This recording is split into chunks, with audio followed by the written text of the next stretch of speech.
The following program was provided by an independent producer solely responsible for its content. The opinions expressed do not necessarily represent the views of this station, its staff, board of directors, or underwriters.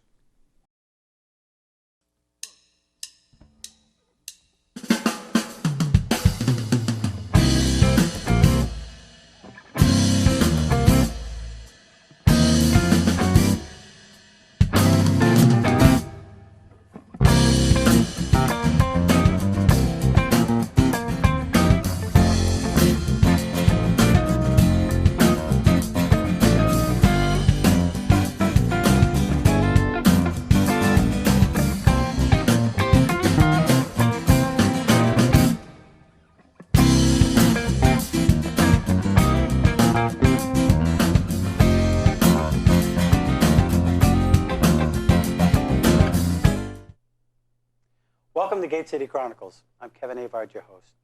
And today we have a couple of people here on the show who are very concerned about our veterans. And we have Karen Keaton, the chair of Vince for Vets, and of course Chaplain Steve Vino. Thank you for coming on the show. Thank you. Thank you for having us. My first question is basically, what is Vince for Vets? It is an auction, a benefit auction, that we've had for the last, well, Vince for Vets is a new event. Mm-hmm. We have done veterans auctions for the last 8 years. Vince for Vets, we decided to switch it up a little this year to maybe get a little bit more as far as funds go that we are able to give to SARF. SARF? SURF. SURF. Which is Chaplain's Emergency Relief Fund. Okay. CERF. Right. SURF. And this time we've tried to bring somebody that everybody knows to maybe attract a different crowd. But everybody has a veteran in their life, whether it's a family member still here or gone, a friend, a neighbor. Everybody's been touched by a veteran. So it's important that we pay tribute to them in whatever way we can, to thank them for the sacrifices they've made for the luxuries that we get to enjoy every day. Now, it's called an emergency relief fund. How could you give me an example of a typical emergency relief that this will do? How does this help the veterans? How about I give a little answer to that by giving a little bit of history of the Chaplain Emergency Relief Fund, how Sure. it started and how we've operated over the years. So back in 1990, when Desert Storm was going on, there was a large amount of public support in New Hampshire for our reserve component service members who were going about their business, drilling one weekend a month, working civilian jobs. The neighbors of the citizens of New Hampshire all of a sudden are on the other side of the world in a place nobody had really heard of. It wasn't on anybody's radar screen. Kuwait. Saddam Hussein had invaded. It all happened very fast, and for those that remember back to those years, it just all of a sudden we were there. And so New Hampshire citizens started really through a grassroots movement, started saying, how can we support our citizen service members? Mm-hmm. And money started coming in before they even knew what to do with it. Long story short, they created they wanted to give it to the National Guard, and the National Guard, as a state and federal agency, can't accept that money. So the Chaplain Emergency Relief Fund was created. The National Guard decided that ask National Guard chaplains at the time to be the trustees and the trusted agents to receive this money and use it in some way to support military service members and their families. Mm-hmm. And that's how the Chaplain Emergency Relief Fund. So it's a nonprofit, obviously. So it's a private nonprofit. It started with that seed money back in 1990. It has been in existence ever since, and it provides emergency financial assistance to service members with a New Hampshire connection. Either they drill in New Hampshire with the reserves or the National Guard, or they live in New Hampshire and drill somewhere else, having no active duty posts in New Hampshire, That's the military population of New Hampshire. It's reserve component folks 1 weekend a month until they get activated to do either state active duty or a federal mission overseas. You're a chaplain. How long have you been a chaplain? So I am a chaplain in the New Hampshire National Guard. I'm a Chaplain Emergency Relief Fund trustee outside of those duties, so the two are separate. But I joined the National Guard in 2003. So I mentioned the Desert Storm in 1990. That was before my involvement with the chaplaincy. But in 2003, something was going on in New Hampshire that was very similar. Desert Shield, Operation Iraqi Freedom and Operation Enduring Freedom in Afghanistan had started out just prior to that, and in 2003, then 2004, the reserve component folks of New Hampshire were activated in a large way again, and the need for the Chaplain Emergency Relief Fund became much greater than it had since Desert Shield, over a decade prior. Karen, we have an event coming up. When is this event going to happen? It is April 10th. And when we say Vince for Vets, we are speaking about Vince Wilfork, New England Patriot. And it's very exciting to have him come to town. That is exciting. And we actually have sold out on our meet and greet tickets. We do have our VIP reception tickets still available, which you can get at www.sauhegan.net. It is going to be a great event. You are going to be able to get to meet him. He is going to mingle through the crowd. He is going to speak to the crowd for about 15 minutes. He's going to show off his ring. I'm sure he will. You better. Yeah. And actually, he does have a soft spot for veterans as well. So he was happy to do this, and we were able to name this event Vince for Vets. Where will it be held? At the Nashua Crown Plaza, Friday, April 10th, 5:30 to probably, I would say 9 or 9:30. Vince will be there for a meet and greet, which we've sold out on, Right. from about 5 to 6, maybe, I can't remember the exact time that he will be there for the meet and greet. Right. But it's 45 minutes that he will be there, or 50 minutes that he will be there. And then he'll be into the VIP reception. Right. And so those we want to sell out as well, right? Yes, we do. We will also have sports memorabilia for sale or for auction. And the live auction items, we will have Vince there with our auctioneer, Steve Damaris, who has helped us out every year with our nonprofit charity auctions. And he is going to be auctioning beside Vince. He doesn't do the auction, but he will stand there, auction off footballs that he will sign just prior to the event. That's nice. And he may even toss them right out to someone who, the winning bidder. There will be football jerseys. We also have trips. We have all kinds of items to be bid on.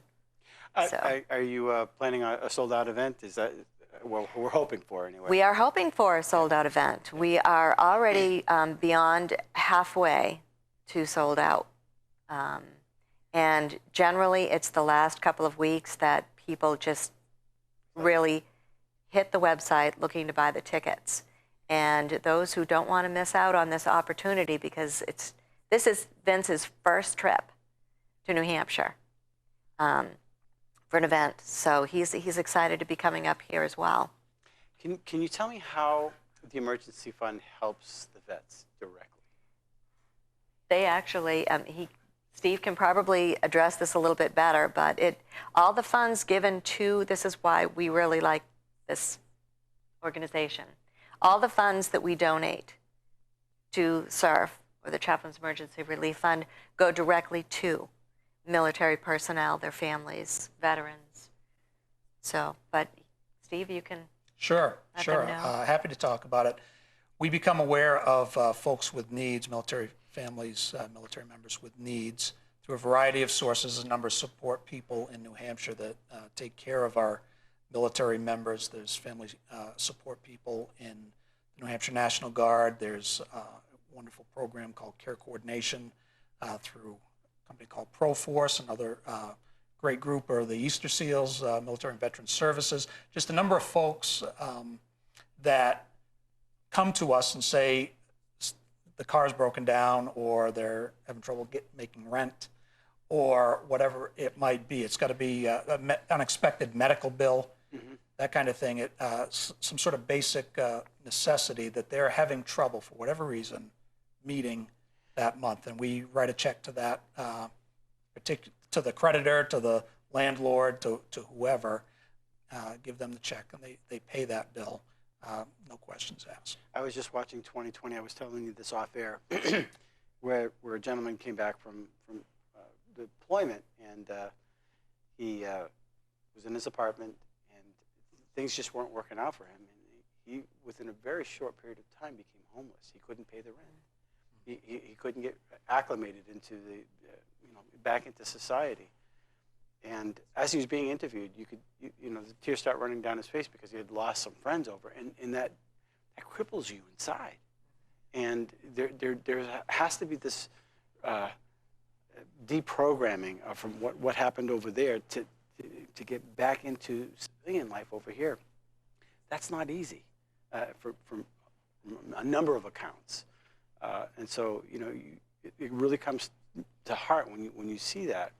And I would assume this, along with Homeland Heroes, which was on just, I think, a week ago on the show, they have an event going on as well that help deploy people come back home with marriage counseling. Because they've been away for a while. They haven't seen each other. One's doing something very, potentially violent, and now he's got to come back into a civilian life. And, hi, honey, I'm home. Lucy, it doesn't work that way, right? Right. So these are the type of programs that help, correct? It is, and Homeland Heroes folks are great folks. I work quite a bit with them as well. Fantastic folks. I describe it this way. If somebody's ever been in a canoe, you ever been in a canoe? I have, many times. Have you been in a canoe before? Yes, I have. Okay. We're from New Hampshire. We know a little bit about canoes. Have you ever tried to get out of a canoe while it's in a body of water? I have. Okay. What was that experience like, Kevin? Tell me about it. Well, if you're not careful, you will fall in, because once you shift your weight to one side, obviously you're going to experience falling in, and you got to be very delicate. That's right. So our citizen soldiers, our citizen service members, our reserve component of whatever, Marines, Air Force, Navy, the Coast Guard, when they leave civilian life and they deploy for whatever service that they're going to, be it a short period of time or especially for a long period of time, I like to think of it as leaving a canoe while it's in a body of water. And if that canoe is a metaphor for their life and their family is in the boat with them and they get out, under the best of circumstances, it rocks the boat. You have to reshift the load. Sure. You have to be careful. Somebody that maybe wasn't paddling now has to pick up a paddle, or maybe a teenage kid has to grow up a little bit more quickly than they would if mom or dad was home. And so the service member swims off across that body of water and joins their service members, fellow service members on the deployment. And at the end of the year, guess what happens? They come swimming across the lake. Have you ever tried to get in a canoe in a body of water? It's much harder, Okay. if at all possible. Yes, That's right. it is. Yeah. Under the best of circumstances, it rocks the boat, right? And not all of us have the best of circumstances. So maybe somebody that has been paddling for a year likes to paddle and they don't want to give up the paddle. Maybe somebody who has been paying the bills for a year when before the deployment, the service member took care of that, but now they've got some independence. They've learned some skills. They like the way things are running now. It's smooth sailing. Who is this guy now, girl, who gets back in and tells how things are done? Who is this person who is accustomed on deployment to have certain responsibilities, and they say things go this way and they go that way. They get back and they start treating family like service members. It doesn't work so well under the best of circumstances. It rocks the boat. And of course, there's the vast majority of our folks are just hardworking, diligent folks, and we don't want to give the impression, because it's sometimes out there, that military service somehow damages people so that they come back broken and they can't function without assistance, and that's not the case. I mean, sometimes it is. There's real wounds of war that sometimes can impair the way people live back home. But it's a readjustment period, and if you come back, if you're making a certain amount of money on deployment, you come back and maybe you're not making as much money. Maybe your job, the company you work for, has been eliminated,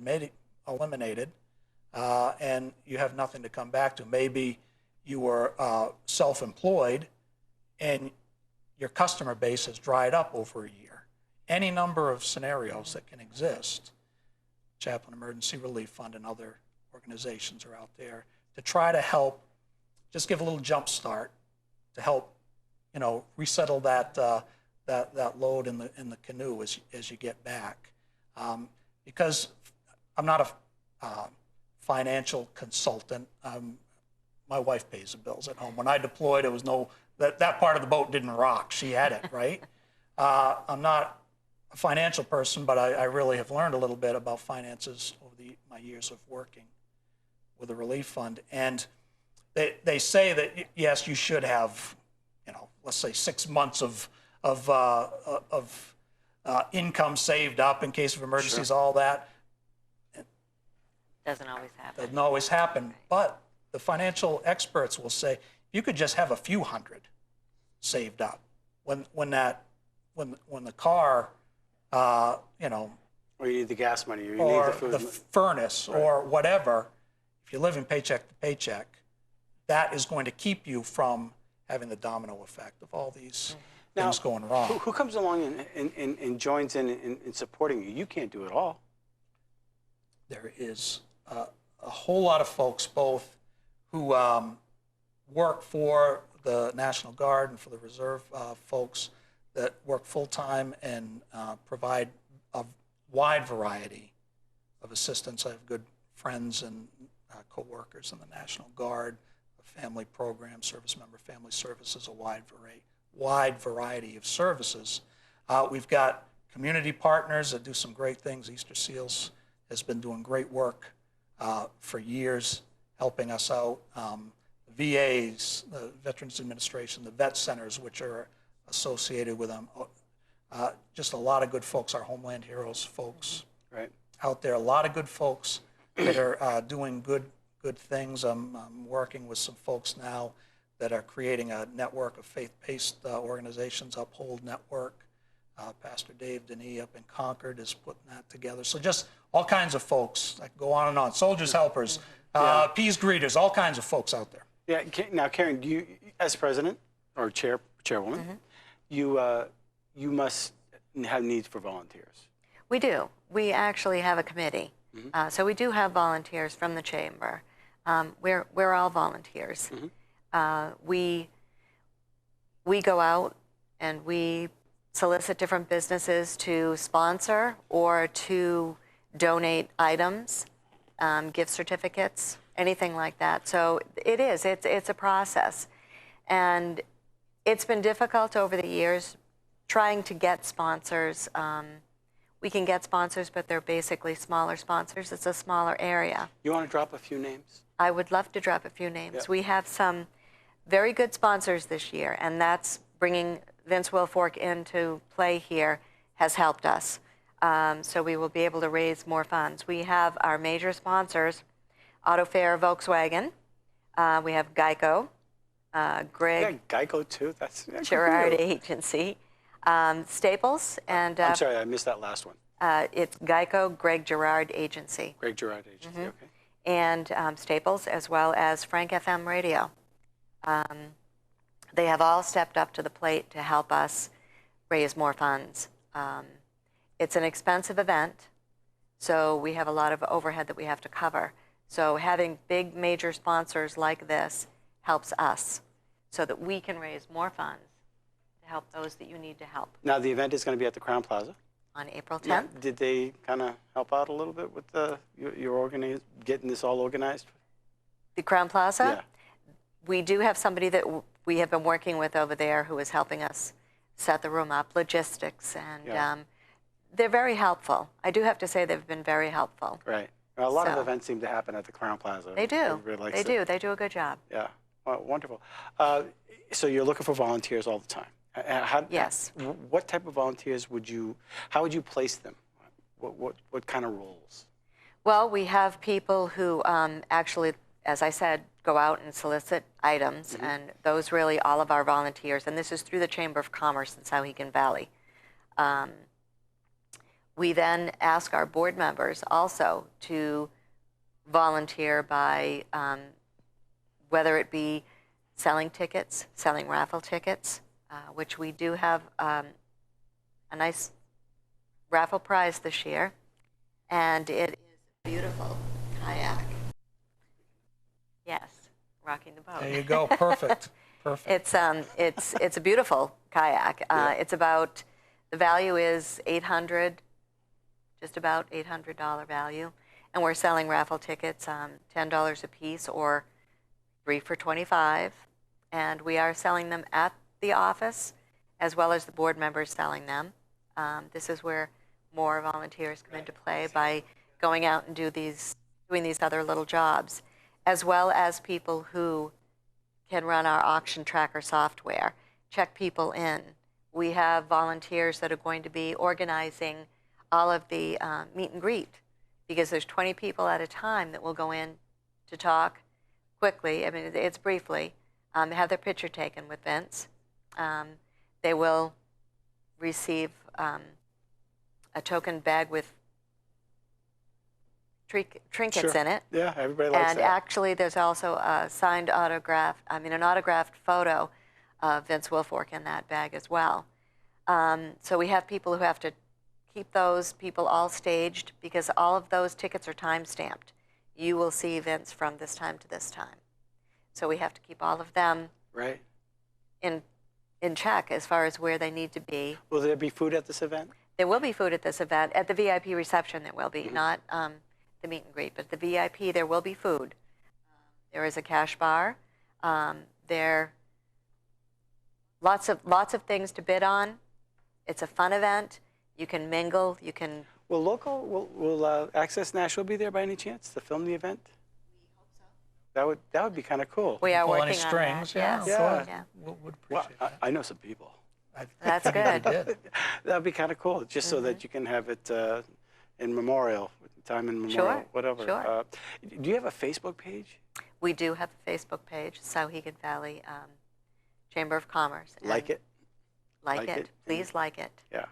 And that all the information that you could want is going to be on there. And please look at it afterwards, because there will be photos. Right. We will post Will pictures. Will there be military presence at all? Soldiers that would testify of how it's helped out at all, or is it just going to be? It is pretty just much- it's really an event to raise funds for those people. We have had some tickets donated for a meet and greet, as well as VIP. So there will be a few. How many VIP tickets are left? Probably about 70. 70. So you want to become a VIP, because that's where all the action's at. That's where the best action is going That's where to the be. food is. That's where That's Vince right. is. Food and Vince. Yeah. Right. What could be better? And the more bottom time line- with Vince. And the bottom line is, this is going to be definitely helping out our vet. Absolutely.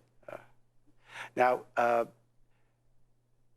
if a vet wants to get in touch with you, how do they must know how to do this, right? I mean, some people have a hard time reaching back. Hey, look, and I need some help.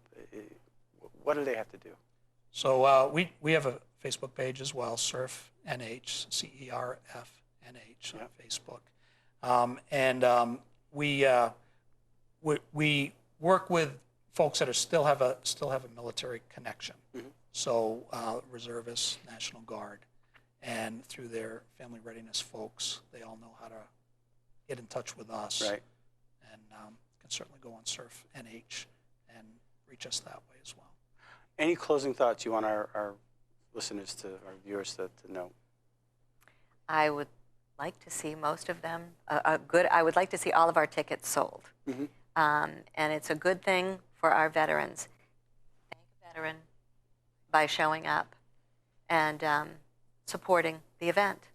And you need sponsors, right? We do. We would take more sponsors, absolutely. And either calling the Souhegan Valley Chamber, which is 603-673-4360, or go to our website, which is www.souhegan.net. What was the phone number? A little bit slower? 603-673-4360. So if you want to become a sponsor, this is a great cause. You know that the money's going to actually go to our vets. You know that they come home, they have needs. And I don't think we can thank them enough for all that they do. When they're out there and they're on the battlefield, we all view them as heroes. The second they get off the bus, it seems like something changes, as soon as they get home. And this is a great way to say thank you. You know, if you're a parent and you sent your packages over, you know what I'm talking about. You're worried about them 100% when they get out there. But when they come back home, things seem to dry up for some of them, and they need that extra help. So please, become a sponsor. If you're a business and you're looking for a place to be involved, here's a place. So until next week, thanks for watching Gate City Chronicles. We appreciate you watching the show. Thank you for watching Gate City Chronicles, and we want to thank our sponsor, Aardvark, the Dean of Clean. You can reach them at 603-521-7657. If you need your carpets cleaned, call Aardvarks.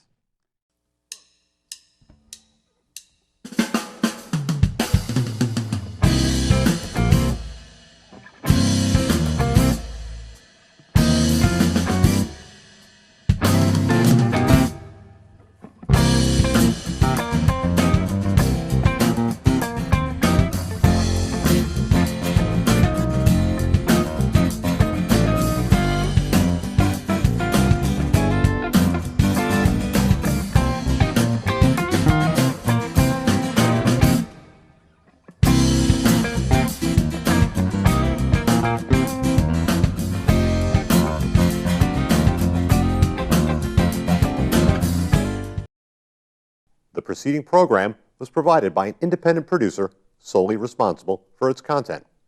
The opinions expressed do not necessarily represent the views of this station, its staff, board of directors, or underwriters.